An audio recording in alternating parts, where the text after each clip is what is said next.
Rivers. It's still morning here in Tasmania.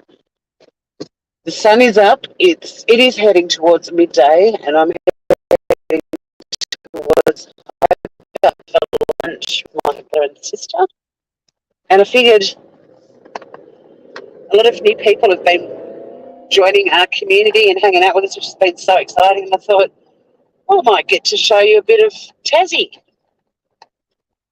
Go live on the drive, and we can chat about how we're feeling after the verdict this morning. Well, you've got to factor in my time zones when I'm chatting. Hey, cement shoes and Trixie and Blue. Um, so I'm really sorry. Apologies in advance if I miss comments because I'm literally seeing two on the screen. Also, new groovers who've been with me in the car before, this is a bit peak hour because we're sort of heading into town in the middle of the day.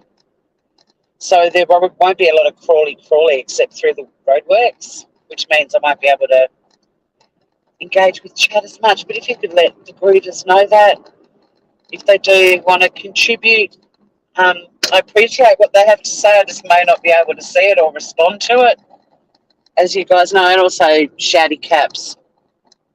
Oh, right when I said that, cement. I forgot to type in shouty caps. But yeah, do educate any of the new groovers coming in how these lives work. But because it isn't peak hour traffic early in the morning, there may not be a lot of engaging. Hey, AJ. AJ will keep everyone organised.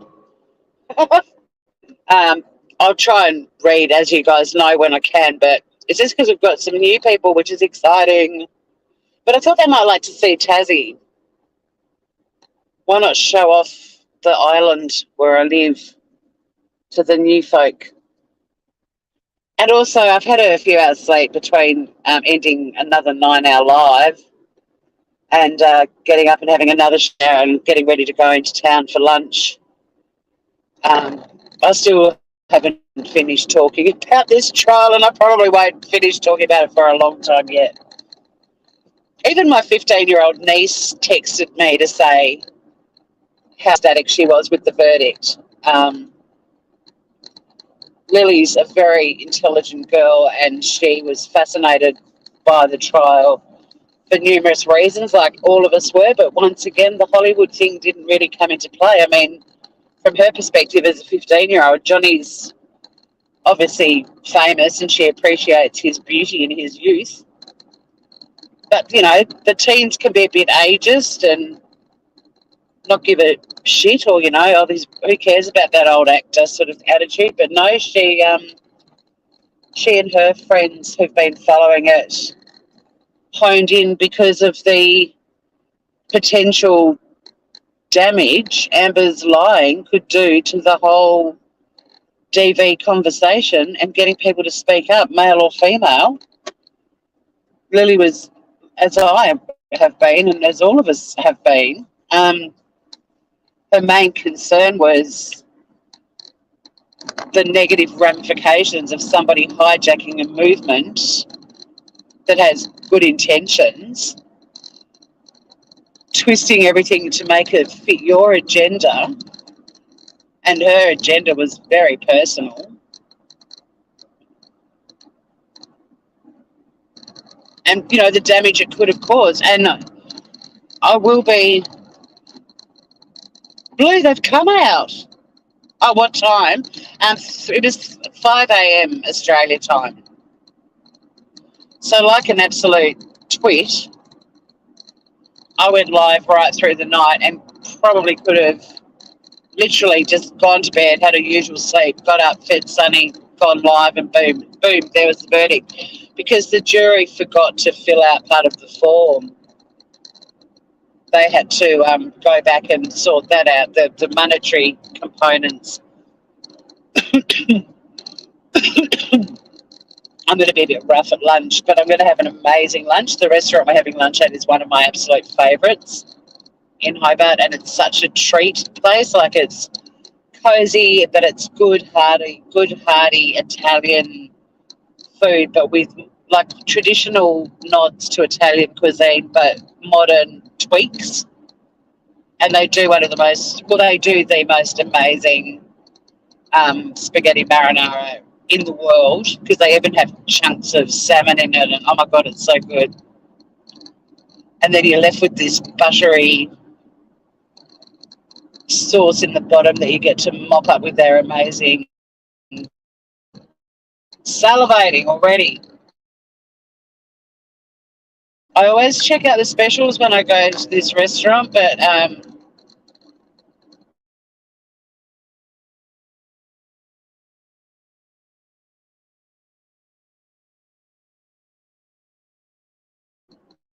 it's called Maldini. But it's rare that there's something on the specials board that I think negates my desire and need for their marinara. Do I keep Tasmanian who ends up following me and I'm like, oh, I'm off to this place for lunch? And then I get stuck having to chat to some random from YouTube. I mean, it's bad enough that I had a public profile here, and so did my brother, that we get gawked at as it is without throwing some random YouTube Fruit Loop into the mix. But we're going to Maldini. I don't give a shit. Hate everyone coming in. I've got the sun in my face at the moment too, so I can barely read the computer, the phone chat at the best of times, but at the moment with reading glasses and sunnies and the sun in my face. In fact, I'm going to whack my sunnies on for a minute because I can't read chat anyway. But I wanted to chat mainly about, how fantastic the outcome was, obviously, but one of the ramifications, because I've been covering throughout the trial some of the positive ramifications that we were predicting because of this trial, with or without a verdict in Johnny's favour. But I want to talk about the positive ramifications of a jury returning verdicts and monetary penalties and punitive damages, and essentially, in how they did that, giving Amber a big fat fuck you, Amber. The creative sentencing, so to speak, or the creative judgment for the correct civil language, by the jury in this was absolutely spectacular, because I'll explain why. Oh, I love salmon pasta too, but salmon's a very naughty thing to eat in Tasmania. There's a massive anti-salmon farm movement here, which is perfectly valid because they are destructive. Although those salmon farms here are desperately trying to become as eco-friendly as they can, and some of them are doing a very good job. And we've got a lot of ethical farms that will be setting up. There's a couple already. But yeah, it's not cool to eat salmon at the moment. It's like a dirty little secret. My sister and I both adore salmon, and we eat it usually in private because there's a lot of people in the anti-salmon farm movement, which I support. I'm all for ethical everything, but by the same token, the anti-salmon farm protesting hardcore mob, who will approach you while you're eating salmon and tut you, so probably chow down on lamb and beef and pork, which I don't eat, and are completely oblivious or choose to ignore the damage those farms do as well. Not to mention the issues with calves and chickens and all sorts of stuff. So I kind of feel that being aware of stuff and making a choice based on your awareness and understanding. I always thank the salmon, and I thank the environment it grew up in as well, before I put it in my mouth. But yeah, 'tis a brave person who will chow down on a salmon in public in Tasmania at the moment. I'm kidding, they're not that bad, but it's not great. It's not great. It's a bit Peter throwing paint over fur coats sort of. They're out there and they're very vocal. It's not like they accost you when you come out of a sushi shop to see if you bought salmon sushi. But you just don't know if you're sitting near one or behind one or next to one. And unless Will has managed to book a table that essentially provides complete privacy. If there's a bit of salmon sitting in my marinara, oh well. Yum. But yeah, I'm very much considered uncool because and I've also got a bit of an issue, pardon me, these animals have already been caught and slaughtered. And I kind of feel I'm doing the animal a favour by buying it and eating it, or the fish, than just letting it. I know that it's all about supply and demand and so on. But I also feel that, is it not criminal that this animal has lost its life?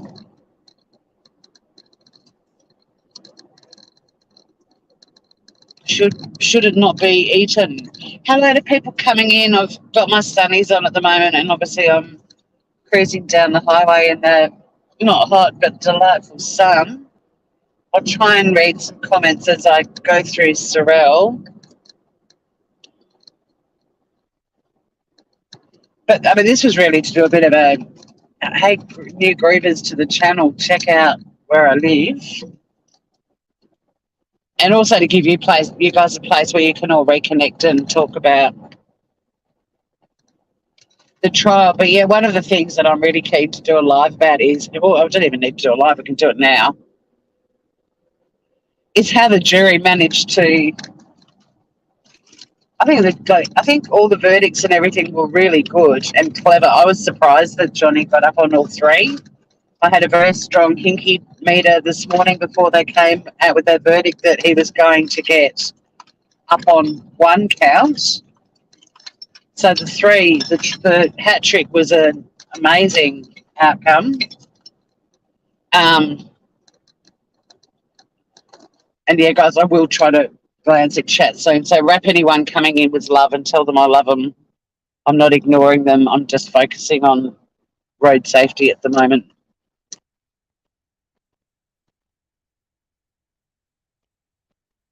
Oh, is that you, Jen Lewis? I can see your name. Yeah, well, I figured so you guys can keep me awake while I head into town. I'm probably going to be about 5 minutes late too. But thankfully, roadworks. My sister living down this way too can vouch that the roadworks are a nightmare. And they do often do a lot of work during the day because the traffic isn't as heavy as it is in the morning. Jen Lou was amazing for those of you who weren't able to join the live overnight. Jen, I think, joined me at about an hour and a half in and stuck with me till the end like the trooper that she is. Mel popped in when motherfucking Lynette popped in. But Jen, I mean, I underestimated Jen because she was in chat going, yeah, drop a link, I'll jump up. And I didn't know at that point about Jen's channel. Now that I know Jen actually goes live and has a channel herself, it explains her comfort and confidence jumping up. It wasn't the, hi, this is my first time on a panel kind of thing. It was great. I had it like she was a legit co-host and it was so much fun. And she brought some really great people into the chat too from her community. It's like, oh my God, it was like a merge of instant, like the people that came from Jen's community just slid right into chat and started firing out one-liners as well. And I was like, oh my God, there's more of us. They were so much fun. I still can't work out though that random Tony Martini guy if he was slagging me off or made a funny comment that went over my head at the start about me talking about boobs and swearing too much, because he ended up heavily engaged in chat and asking all kinds of questions, but also having a lot of fun. So I might have misread that dude.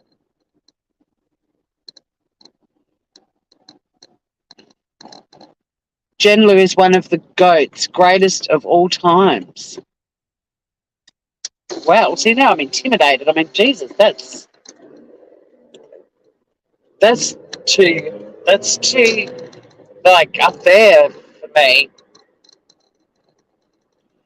No Dutch oven talk, but she did talk about her threesome, and she also confessed to being the depositor of the human fecal matter, because that all happened at a time when she and Amber and Johnny were embroiled in a passionate threesome. Oh, the Malcolm dude, no, he was nothing. That was that guy that just came in and said, "Shut up, fatso," or whatever he said. No, not him.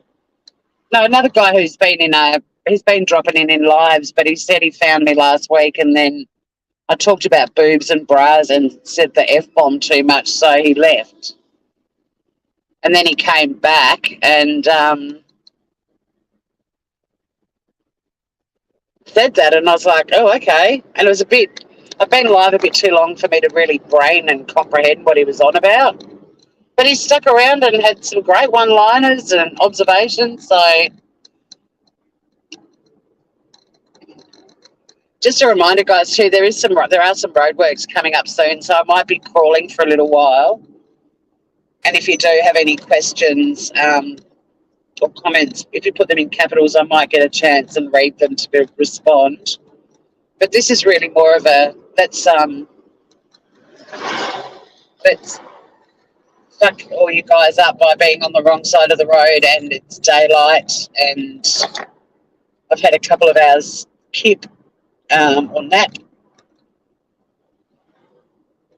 I'm feeling invigorated. I'm going to eat an amazing lunch. I'm going to drive home. I'm going to stop and get some fresh veggies and fruits and stuff to have tonight. And then I'm going to go home and pass out.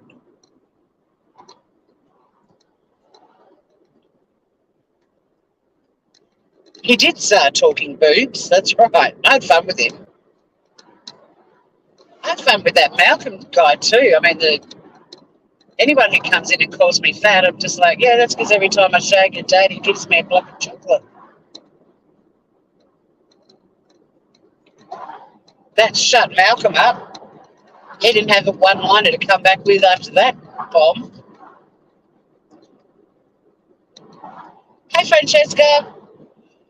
Now, also, guys, it looks like I'm driving a lot faster than we are. We're actually doing 60 kilometres an hour, which is not fast. So there's something about the going live and driving. It makes it look like I'm driving like, there's no tomorrow, but I'm not participating in a Grand Prix. But we're going over the first of the causeways.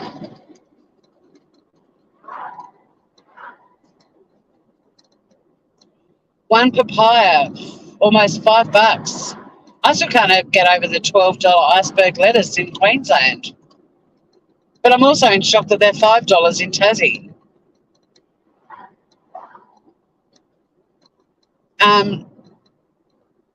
So I thought I'd just show off a bit of Tassie. And my favourite thing, I mean, obviously the jury finding in favour of Johnny on all three counts was unbelievable, and I wasn't expecting that. Jen and I were both like, whoa, okay, here we go. But the jury have been really clever. They found in favour of Johnny on the three counts. Then over to Amber we go, and bang on the first one, which was really the one that she would have liked to win. But then they gave her a positive verdict on the Adam Waldman count. So they weren't really punishing Johnny. They were pretty much saying, oh, bad boy Adam. And then with the monetary component, $15 million for JD, nice chunk of coin. Oh, that was the 10 million and then 5 million in punitive damages. And punitive damages represents the harm that the suit has caused the party. So 5 million is saying, Amber, this has really messed with Johnny. So much so we think punitive damages are 5 million. And then they bounce across to the penalties on the other side. Amber gets awarded 2 million, which was a real kick in the guts because that was the amount of money she allegedly would have lost with Aquaman 2. So right on the, 2 million, how often did that get discussed in the trial? A lot. And then her punitive damages, as in Johnny's case has affected you, they didn't give her a cent. They said, fuck you. And then, bless Judge Penny, she was like, look, 5 million, no, we're going to go with the cap in Virginia, which is around the $3,500 mark. But the jury still got it on record that they believe the damage Amber caused Johnny with her bullshit claims, or claim was 5 mil. Give Johnny 5 million because of your horrible claim, and then in return, when Amber was entitled to punitive damages for Johnny and his claim, the jury went big fat zero. I mean, it was brilliant. I've never known a jury to be so intelligent in sending Amber a massive message in their verdict. It was just, I mean, obviously finding in favour or not in favour is sending a message. But they found a way to make it known and make her know for sure that they think she's a liar.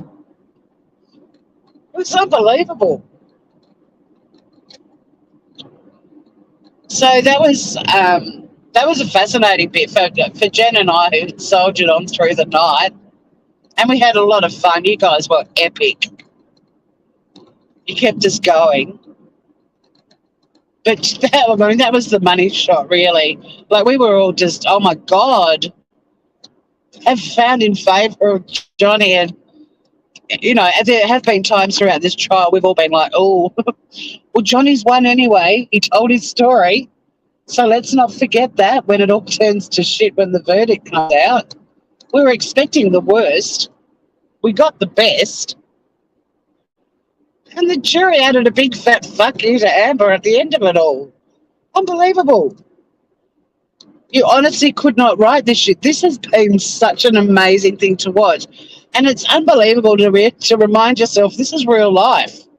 This wasn't a movie, guys. This wasn't an amazing TV series we've all been hooked into for 6 weeks. I really want to do it. You couldn't write this shit live about this trial. If anyone sees anyone setting up a live called You Couldn't Write This Shit, I've said it here first. I've become very territorial about my ideas since this trial started too.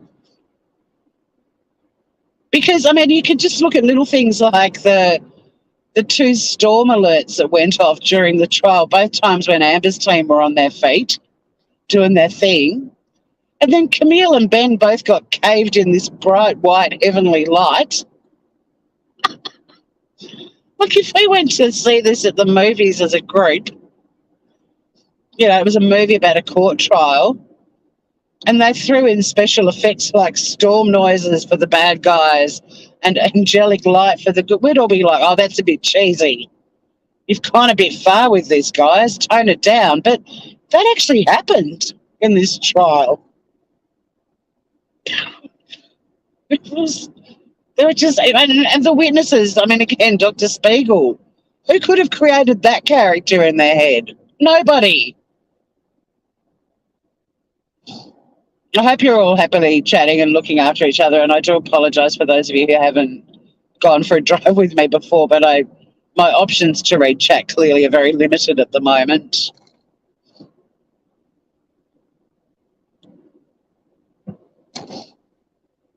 It's just so good. But Johnny ends up with about $8,350,000 roughly in his pocket. Well, he doesn't because she hasn't got any money. Because essentially her 2 million just gets erased. Like he'll just deduct that off the top of what he got, the 10 million and a bit judgment. He'll just erase the 2 million that she got, and he ends up with about 8,357,000 or whatever that cap was. Oh, Jen, that was actually a storm alert, but it was hilarious that the judge called it an amber alert too. I mean, that was just another golden moment. But yeah, apparently it was a storm alarm thing, a storm alert. It was thunderbolts and lightning, apparently. But when the judge was like, "Oh, it's just an amber alert," that was so funny as well.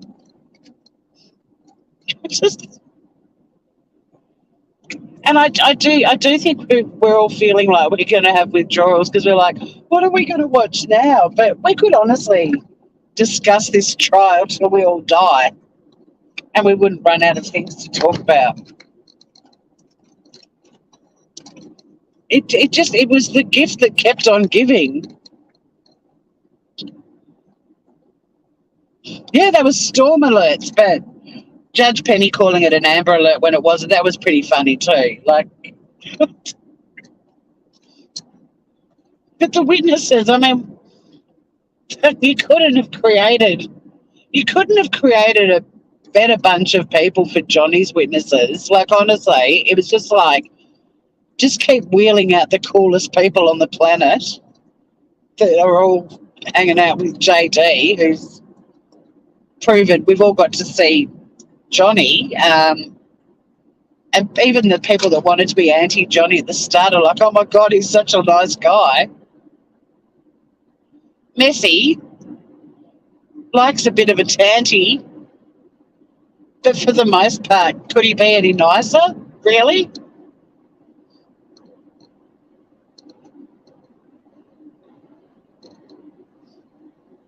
And all of his witnesses were just, I mean, Isaac.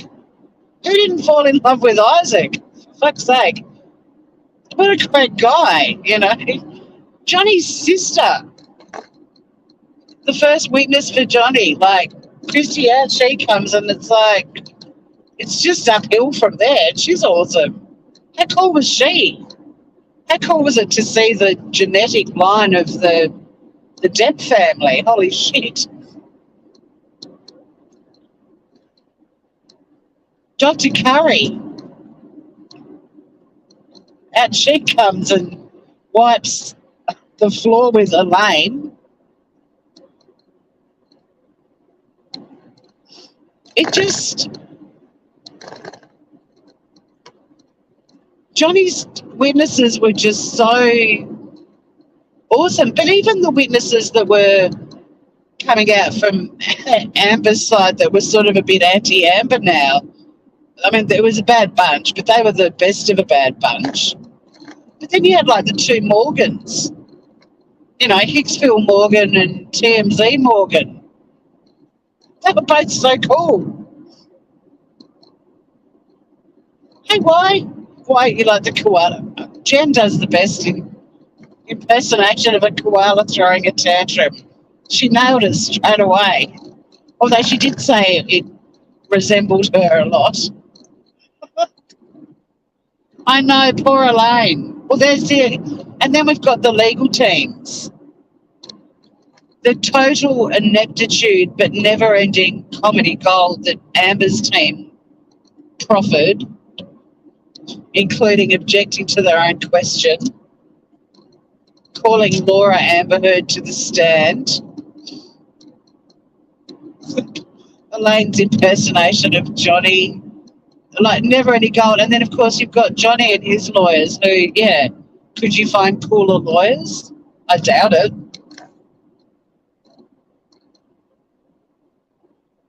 Like Camille, the smiling assassin, basically, sweet as apple pie and absolutely brutal. And then you've got gorgeous Ben Chew, who we all call Ben Chewy. who had been compared to Mr. Bean and numerous other people, but who was just so absolutely gorgeous. And the way he gave Amber the finger, that footage of him where they sort of cross paths and the way he glares at her, rocking up to court with all the lollies and then the alpaca in his pocket. I mean, hello.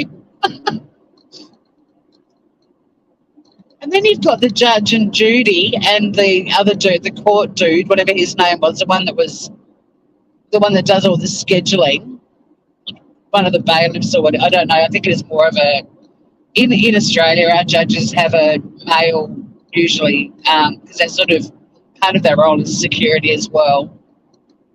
Staff member who we call a tip staff. The bailiffs are another sort of group in the court. But the American equivalent of a tip staff, like what a team they all were. And then you've got JD's crew having to walk out of the courtroom because they've got the uncontrollable giggles. It just was never ending. Hey, Shanyana.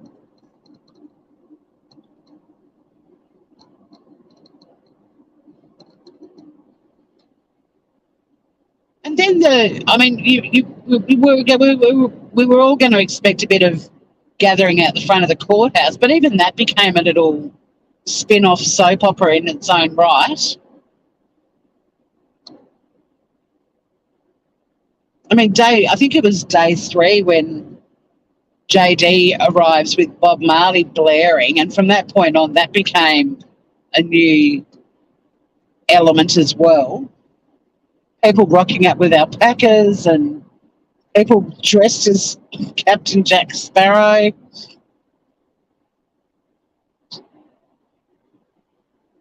And then we also had another subplot, which was absolutely fabulous, was Amber sacking her PR team and then engaging that really shifty Stanley Tucci lookalike. And I love Stanley Tucci, but he was a Stanley Tucci lookalike who ended up being dodgy as fuck in court.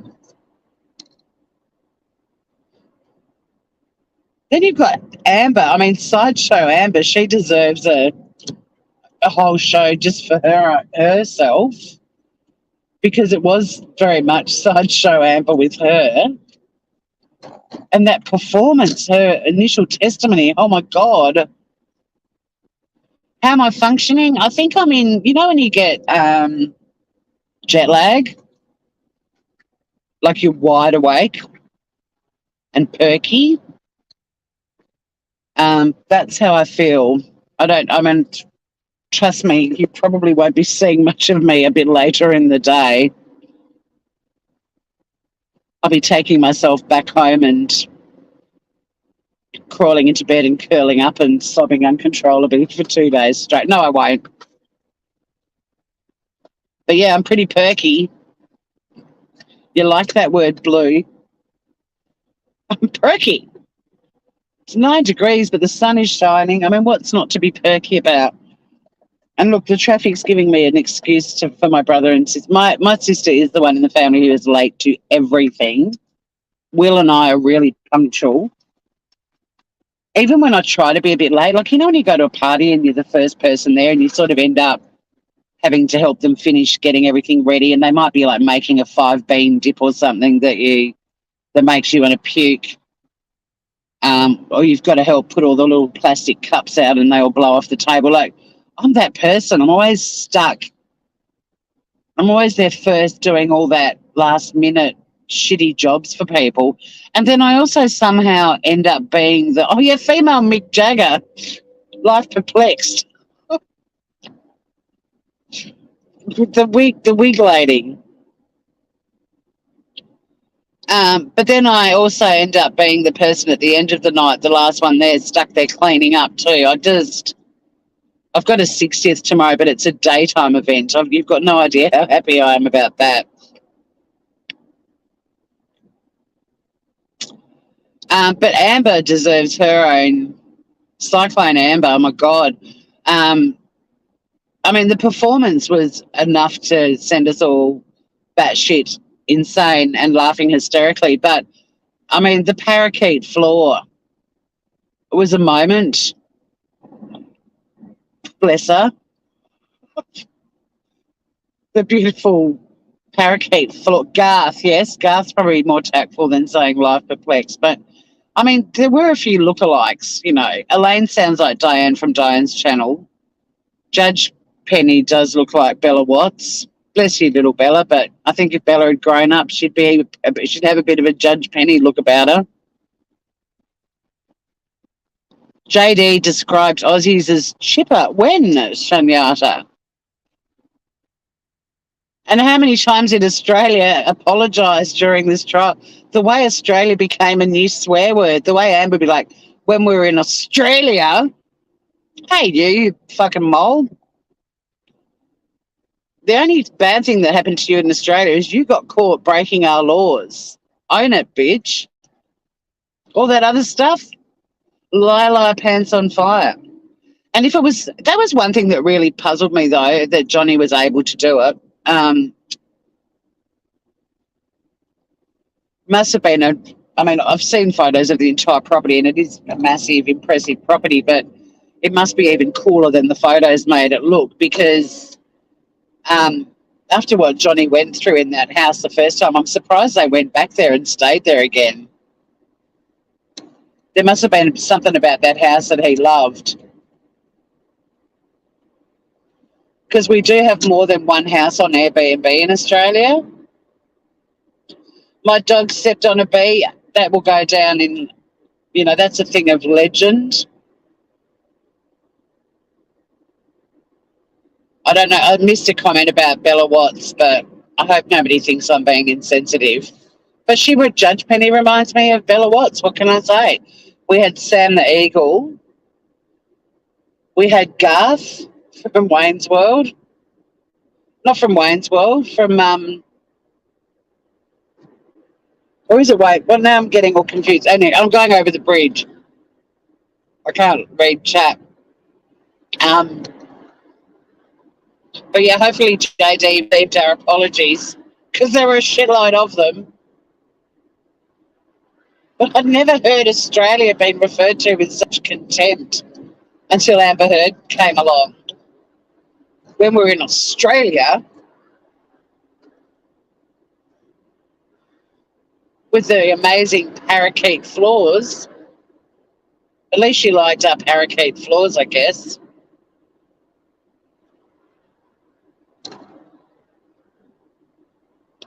I mean, Weekend at Hicksville is its own movie. My God. Just Weekend at Hicksville. And then at the end of that movie, when we make the movie Weekend at Hicksville, after all the horrors that didn't happen at Hicksville, didn't you love it how Amber was like, and then what happened after the whole my dog stepped on a bee and everything? Then we continued on our vacation, as you do. As you do after you've just been allegedly RAPD by your husband and beaten up. You don't race back to where you live and gather your friends and family around you and tell them what's happened and maybe even speak to the police or get to the hospital to have your alleged injuries looked at. No, you just continue your vacation onto a new location.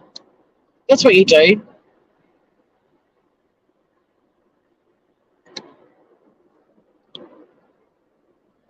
So fear not, guys. I don't think our withdrawals are going to be as painful as Johnny's on the island with Amber refusing to give him his medication. That broke my heart. There are so many. How many times did our hearts break as well?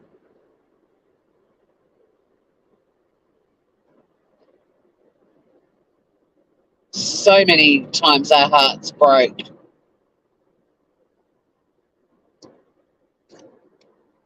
But also so many times we laughed. Some of the lines that came out that will be forever etched in our memories. My dog stepped on a bee. I think I would remember if I saw Johnny Depp's penis. That amazing text message Johnny sent. That piece of poetry that should be hung in everyone's homes. Get rid of desiderata, stick that stuff on your wall. It's very motivating. Taking me down round the docks. We're in Hobart Town now. This is the capital of Tasmania, where I live, the capital city. Population just over 250,000, so it's a really good size for a city to still have a bit of community. Life in the Red Kim's rolled in. G'day, Groover. It's been a fabulous 6 weeks. Yeah, we've got to remember that too. And also all the new people that have connected because of this trial.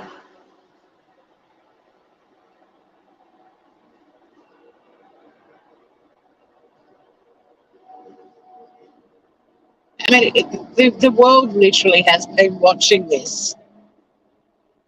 I mean, not the entire world. I'm sure there's people in the Philippines who don't give a fuck about this trial, but you know, everyone has been the number of connections people have made and people that we've met, like-minded folk, and also just the conversations I'm sure you guys have all been having too, like I have with friends and family that are also captivated by this, like the people that were captivated off YouTube, and it's all that anyone's talked about for weeks. And then there's another spin-off show. I don't really know the full story. I don't really want to either. But then the LawTube community drama. Of course the community turned to shit during it. Of course it did.